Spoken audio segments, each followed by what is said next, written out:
Namaste,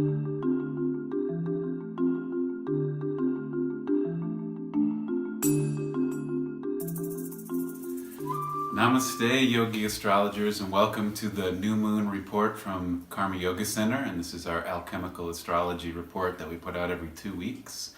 And I'm coming to you for this starting time in March. The new moon is on March 6th. That would be Wednesday here in Colorado in Denver time zone. And I'm going to be covering all the way through up until the spring equinox, which this year the spring equinox is a full moon. Katrina will be talking about that on March 20th. But before we actually talk about the new moon, which will be in the sign of Pisces on that Wednesday, March 6th, I'm going to talk about the big event, well, two big events. The first one is Mercury Retrograde. And I'll do a little explanation of Mercury Retrograde. We've talked about it a few other times since this series has began, but Mercury Retrograde is probably the most well-known astrological event outside of full moons and new moons. People have a little bit of familiarity with it, particularly because it usually shows up in media and culture, and people usually are talking about why Mercury Retrograde is perhaps bad or unstable or unpredictable. Though that's not necessarily true, it probably rightfully has a reputation for slowing people down and sending people into the reflection mode. And we don't always want to slow down and go into reflection because lots of times we have agendas and time schedules and things we want to accomplish, and we don't want to have to take time out to go back over and make sure that we've done things correctly, that we've been in good communication, that we're being clear in what we're doing and what our goals are. And so sometimes when we are put in situations or circumstances during this time, we think it's bad. The ultimate goal, however, or at least I believe, of Mercury Retrograde is to put us on the right path so that what we're doing doesn't get us into more instability or more problems in the future. It's taking a moment and saying there's a delay here, there's a pause, or there's a time for reflection. It doesn't have to be bad. This could be a meditative time or a time for going inward and looking back at what's happened in the past 4 months, and in particular the past 2 weeks. Why do I say the past 2 weeks? Well, on March 5th, which is Tuesday here in Denver, Colorado, Mercury will start its retrograde motion. There's a phase before and after the retrograde, like bookends to it, called the shadow. Mercury will be retrograde from March 5th through March 28th. That's a 3-week swath. On either side of that, there's another 3 weeks going back to February 19th, and then all the way up to, I have to look at my notes here, April 16th. That's the shadow phase of Mercury. What does the shadow phase mean? Well, from February 19th all the way up to March 5th, when Mercury actually starts its retrograde motion, it's going to cover the same degrees in the sky back to February 19th. It's kind of like going backwards on the highway. You're at mile marker 25 when Mercury goes retrograde, and you're going to go all the way back to mile marker 16, and then you're going to go forward again back to 25, and that's the other end of the shadow. What's the significance of this, other than curiosity of astronomy and astrology? The significance is this time that we're in right now, going back to February 19th, is particularly focused upon by this retrograde, meaning anything that you've said, the communications you've put out in these 3 weeks of the shadow are going to be under the scrutiny or under the microscope or under the magnifying glass of Mercury when it's retrograde. If you were going through this phase and you were in integrity or you were in right way, you still might have to go back because you didn't see something clearly. It's not that you're being punished, that you're wrong. It's like a teacher that comes back through and you've taken a math test and you got 7 problems wrong. But it's not necessarily to say you did wrong and you're bad for those 7 problems wrong. It's how can we fix it so that you can understand to do those problems or these equations properly in the future. And same when it goes on the other side of the retrograde after March 28th, the shadow continues, where it goes from mile marker 16 back to 25 again, to use that example, all the way through April 16th. And that's when we may get some further understanding, revelation, or continuation of that time during when Mercury was retrograde. Now, what does it actually mean, both physically, mechanically, when the planet is retrograde, and what does it mean a little deeper on that explanation of needing to go back in communication? I'll start with the physical, mechanical side first. If we're looking up at the night sky, there's the background where the planets move. And by the way, planet is a Greek word, and it means wandering body, or wandering star, or wandering light in the sky. And so we do include in astrology the sun and the moon, as the Greeks did, as planets. It's only the modern term planet that refers to terrestrial bodies like Jupiter or Earth, but all of them wander. The moon wanders, the sun wanders to our perception, and so do the other planets that we know of. But the planet Mercury in the sky will go backwards, meaning it will go from west to east. Everything in the night sky goes from east to west. The way the sun rises. In the morning you see the sun rise in the east, and at night it sets in the west. But for 3 weeks, Mercury will tick in the sky in a backwards motion from our perception. Now, why does it look like this? Because all the objects are not, Mercury's not actually going backwards, but it's an illusion, which also goes into some of the deeper spiritual meaning of Mercury, of this illusion. But if you've ever been on 2 trains on a track, they're both going forward, and one train accelerates at a faster rate than the other one, it appears, if you're looking out your window at the train next to you, that it's going backwards until you fully pull away from that train. But you know that that train is not actually going backwards, but you have the illusion that it is. This same thing happens when Mercury gets close to the Earth or any other planet. All the planets can go retrograde. Pluto, Uranus, Saturn, Mars, Venus. All of them have one retrograde that they go through a year. I should take that back. Mars is the only planet that retrogrades once every 2 years. All the other planets retrograde at least once a year. Mercury retrogrades 3 times a year.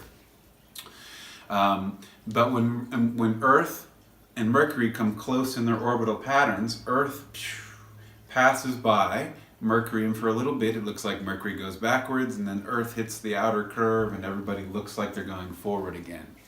That's the mechanical side of it.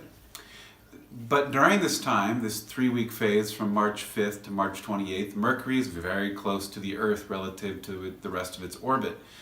Anytime, if we're talking frequency or bodies, if something comes closer, like me coming closer to you here, it has more energetic presence in your life. It's like if you're sitting on a bus and someone suddenly sits down right next to you, or if you're at a dinner table and you're sitting across from somebody and the next table gets seated and somebody's sitting really close to you, you feel their energy a lot more prominently. And so when Mercury is close to the Earth, its energy and frequencies are felt a lot more prominent. And what does Mercury represent?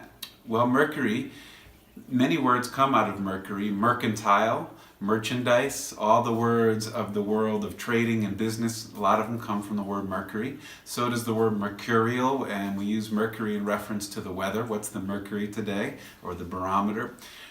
So Mercury has a lot to do with transactions and movement of things and travel. It also has to do with communication and how we communicate not only with the external world with other people, how do we communicate with our environment, how do we communicate on the internet or text or phone calls or computers. That's the external projection of communication. And then internally, how do you communicate with yourself? What does that mean? Well, one level of communication are what are the thoughts you think all day long? What do you think in your inner worlds? Another type of communication is emotional communication. What feelings do you think that are behind the thoughts? Do you have emotions that are unbalanced, the unbalance is being perpetuated by the thoughts you think? Worry, fear, anxiety, revenge, greed, lust. These can all be thoughts that could be under the microscope during Mercury retrograde. It doesn't mean that just it's all of the shadow, but it's everything is now under the lens of Mercury. You may also be thinking thoughts of prayers for other people. You may be thinking thoughts of healing from Mother Earth. You may be thinking thoughts of self-love, and you may be thinking thoughts of empathy and compassion for other people. These are also under the microscope during the time when Mercury or communication energy is more prominent. And maybe revelations and different understandings come forth because you have been putting that good vibration energy out. It's not just one or the other. It just so happens, though, that what's unbalanced also gets focused upon, and so does what is imbalanced. So if you do get a response back or an echo back at this time from the Mercury retrograde that something's out of balance, don't take it as you're bad. Look at it as a gentle opportunity for correction, hopefully gentle, though if you've been resistant to it, the reflection back or the echo back may be a little louder, but more considered as an opportunity for correction and growth. And on this note of correction and growth, Katrina and I were talking about correction and growth versus punishment and you're bad. One of them seems to be more in alignment with the current system of society, that we want to quickly point out where people are wrong and punish them for being wrong, even if it's as small as something as saying the wrong word or sending the wrong text. Though if it's intentional, there is karmic needs for correction. However, if we look to nature, if you look at the course of a river, there's correction and growth for how it flows, or for how a tree is yearning or striving for the sunlight. There may be bends in the branches or curves, and it's correction and growth. And perhaps, instead of feeling rejection, because that's one big thing that can come up during this time, when we're pointed out in places where we're wrong, or we've been erroneous, or just off the mark. It's like an archer shooting at the target and didn't hit the bullseye. It doesn't mean you're a bad person or that you need to be ostracized or oppressed for that. There can be a gentle correction and say, how can I correct myself to hit the bullseye? Well, okay, take a breath, pull the bow back again, re-sight yourself, recheck what your goal is, and then try again and shoot for the mark. That's one way that you could look at this Mercury retrograde, and I'm hoping that's something that you take to heart as you do this. And as we said before, all the RE words, which you can put as a prefix or words that already start with RE, apply to Mercury retrograde. This can be review, redo, reconsider. It can also be relax and rejoice. It can be remove something from your life, or replace, or you get the idea here. Consider it for yourself, but these are all things that come up during retrograde times. Any planet, really, and you just take what the planetary energy is, and then that's what you're having to take a closer look at, whether it's Pluto, Saturn, or Mercury. Okay, I think that covers what I wanted to say about Mercury retrograde. I'll repeat the dates one more time. March 5th to 28th is the actual retrograde. The pre-shadow is February 19th up until March 5th, and then recovering the tracks, the post-shadow, is March 28th all the way up to April 16th. And by the way, Mercury is retrograding in the sign of Pisces. On average, when Mercury is in forward or apparent forward motion, meaning it looks like it's going from east to west in the sky, it will spend about 2.5 weeks in any one sign of the zodiac: Pisces, Capricorn, Leo. However, during this retrograde phase, Mercury is staying in the sign of Pisces for almost 2.5 months. That's a significant amount of time. Pisces has to do with one's spiritual journey, how you see or perceive the unseen energies, meaning what is not physical. It also has to do with dreams and unconditional love. It has to do with connecting into the greater laws of the universe. And another Piscean principle can have to do with isolation or feeling excluded from things. That's the negative side of Pisces. Or I shouldn't say negative, it's the unbalanced side of Pisces. So we are reviewing energies during Mercury retrograde around Pisces, around spirituality and communication and vision and dreams, and this is in relation to communication. It can be external communication, but that's really the reflection back to internal reflection. If we go to quantum physics or physical laws in the science world, there is the law of resonance that whatever frequency a quantum particle, and this could be a human being or a quantum, is vibrating at, it will attract others at that same frequency. And so if you're vibrating at an internal frequency of greed and miscommunication and deception and lack of integrity, you will get reflections back in your external world of those same things. Or at least that is the idea from the science world. Or maybe it's reversed. Maybe the science world sees it from the astrological world. I'll leave that for you all to consider. So next big dog to talk about before I get to the new moon is the planet Uranus. Uranus is an outer planet, and an outer planet means any planet that's beyond Saturn or beyond the physical eye's ability to see it. In the night sky, you can see Saturn, Mars, Venus, Mercury, the Sun, and the Moon, but Uranus is the first planet past Saturn that we can't see with our eyes, our naked eyes, our physical eyes. Uranus was discovered at the end of the 1700s, sometime around, I can't remember, it was either 1750 or 1770.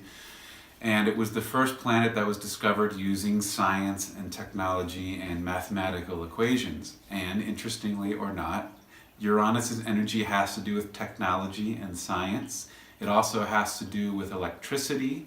On a more spiritual level, it has to do with your personal unconscious or personal subconscious. You as a person, what's going on in that other 90 to 99% realm that is not seen to you. And sometimes people say, well, what does that mean? Well, an example just with the physical body. The mind operates at about, you can look up this in science, anywhere from a 2% to a 10% level of consciousness or awareness. That other 98 to 90% just physically is regulating your body temperature, is regulating the potassium in your blood, it's regulating your breath, it's regulating your circadian rhythms of sleep and tiredness and life vitality. All of these are done without your conscious brain thinking about it. However, the choices you make during your conscious time can greatly affect your subconscious, and vice versa. The subconscious world can affect your conscious world greatly. Other parts of the subconscious world, at least if we go to the psychological principles, it's everything you've ever seen with your eyes since the moment you've been born. Every experience you've ever had, every piece of media and advertising you've ever come across, every word you've heard in conversation, whether it was in passing or directly to you, everything the five senses have brought into your nervous system, whether you were conscious of it or not, imprints upon the subconscious.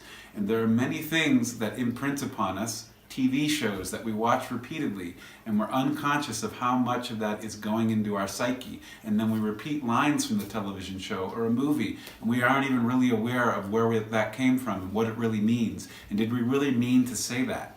These are things to explore in the subconscious realm that Uranus rules for you as a person. Other things that Uranus connects to is liberation and freedom. Like one of the principles of the United States is we stand for freedom, so it's a very Uranian principle. It also has to do with revelation and change. Uranus is the planet that rules change both for people as an individual and rules change for societies and the world as a whole. And so when Uranus moves from one sign to another, that's a big change. Uranus has been in the sign of Aries since 2011, and on March 5th of this year, it goes into the sign of Taurus for 7 years, all the way up through 2026, 2019 to 2026. Let me give a little contrast here. The sign of Aries had to do with willpower and the masculine and things happening quickly and putting things into action. And Taurus is a fixed earth sign. Taurus has to do with our food, how we grow our food. It has to do with farming and with the technologies applied to farming. Uranus is technology, Taurus is farming.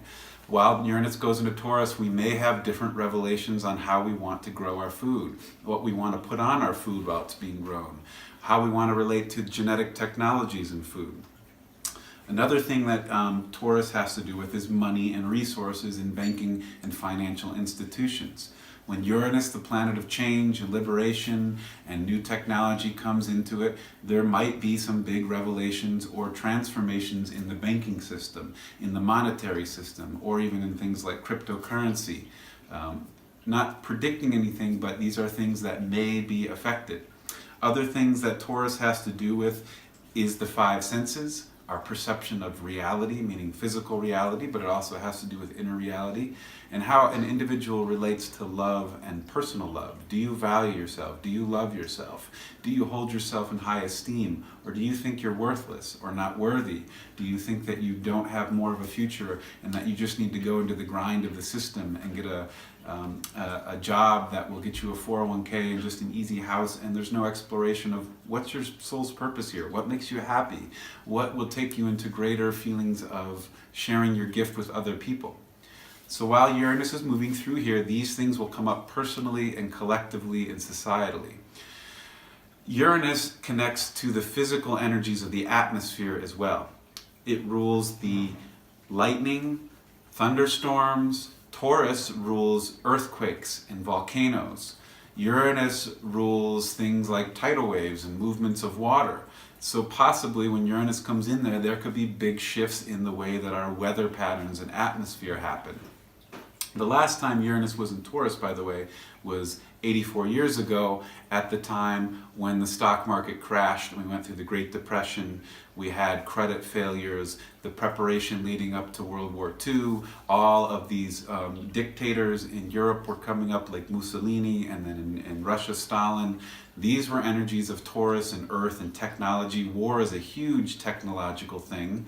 And so I'm not hoping that we revisit these times. Hopefully, since the last 84 years, we have grown in wisdom and we have grown in our desire to not repeat this. However, that's to be seen. Okay, we'll be talking more about Uranus and Taurus because we have until 2026 and we're just starting it in 2 days, or at least 2 days from my filming. The last piece is the new moon. New moon is in Pisces, and it's a Pisces party.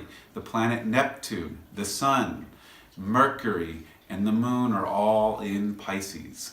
When the moon is new, it's traveling with the sun in the sky, so when the sun rises in the east on March 6th, Wednesday, the moon is right in front of it so we can't see it, and when it sets, it's right in front of it and we can't see it. That's also why we have dark skies on a new moon.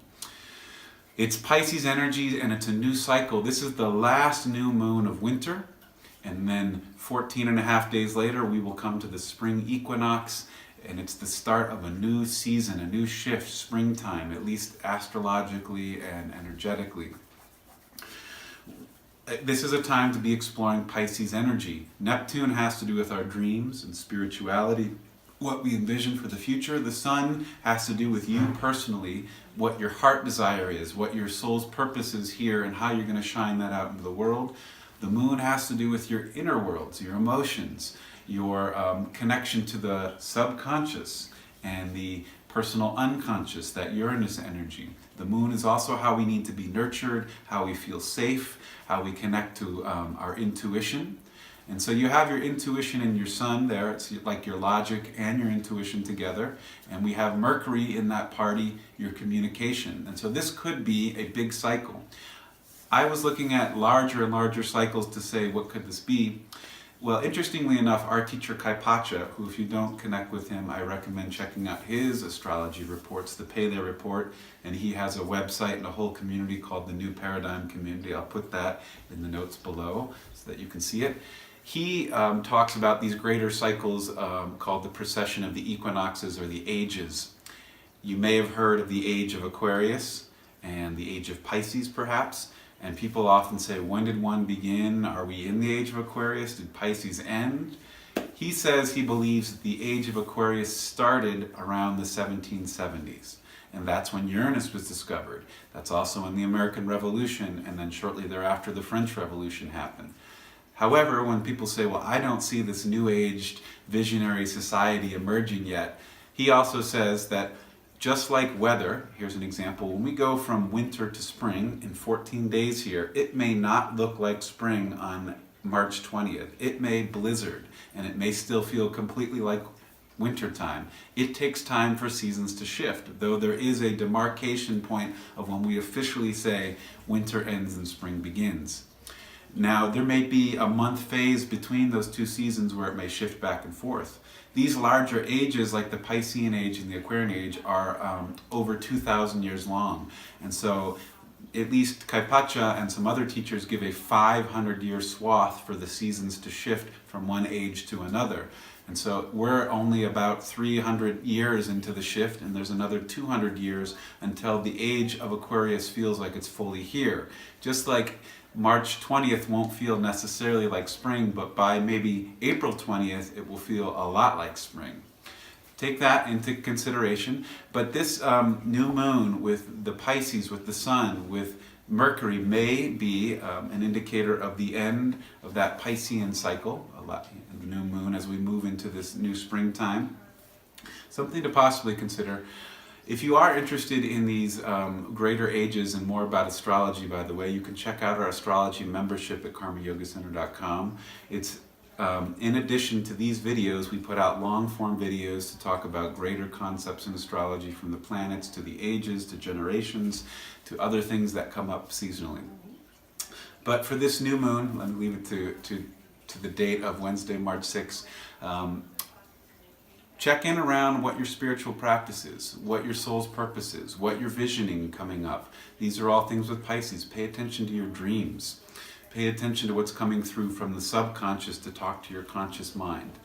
And perhaps consider writing these things down and working with them. That's part of the Mercury piece. You can have self-communication. Write down, take notes, journal, create things around that. Creation is a great way for you to understand yourself, particularly when things come up from the subconscious. Doing art, writing, dancing, anything that is in the creative realms. Creating worlds and maps, or even gaming, are great ways to possibly get into that world. Okay, yogis, that sums up our big three things. Mercury retrograde starts on March 5th. Uranus goes into Taurus on March 6th, the same day as the new moon in Pisces. Hope to see you all for our next report on the spring equinox, the full moon. Namaste.